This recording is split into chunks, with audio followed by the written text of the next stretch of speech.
So then the next thing we're going to need is the tempo map, of course, because right now this doesn't align with any bars and beats. But for recording, obviously, you need everything to line up with bars and beats. Otherwise, how are you going to record?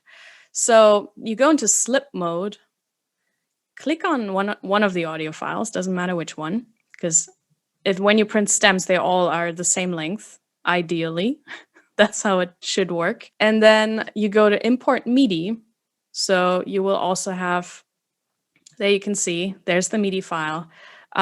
This one says remetered, which actually means that the orchestrator orchestrated this cue and then figured out a better way to have the bars and beats.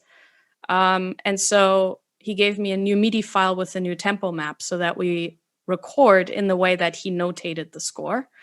So I'm going to load that one. Open. Again, it opens a dialog. You can import it to new tracks. This is the important part, that you don't import the MIDI to the session start, but to the selection, because you just selected this file and it selected the length of the cue. So that's where you want the MIDI to go in the tempo map. Import tempo map from MIDI file. This one's not important. The other one is important. Okay. Then it's loading all the MIDI that we really don't need. There you go.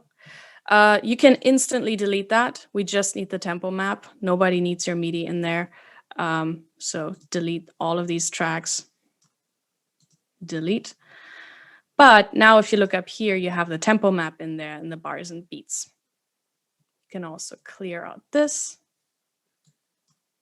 Remove. There you go.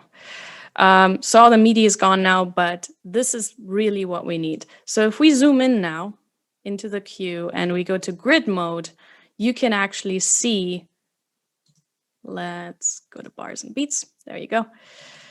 You can see that everything should be aligning. Like you can see the click track right here. Everything's in the grid. And that's how we want things to be.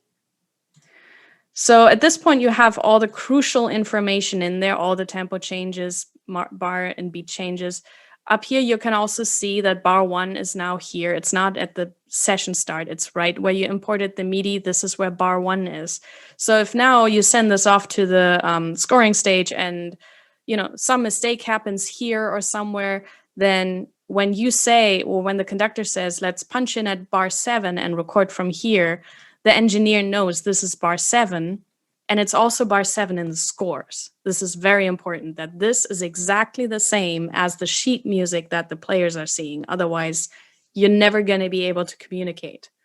So their bar 7 is going to be exactly this bar 7.